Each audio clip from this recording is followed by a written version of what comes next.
So guys, pauwi na tayo. Nabutan tayo ng ulan. Ayan guys, oh. Lakas ng ulan. Lakas ng ulan sa Walter.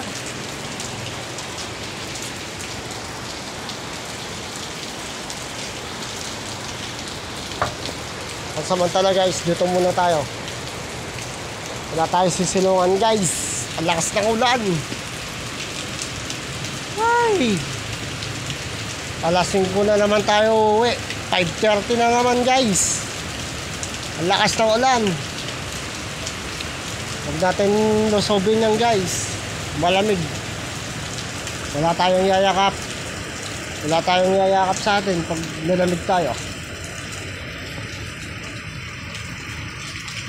Naman magkape kanini, mumuran, marimlo.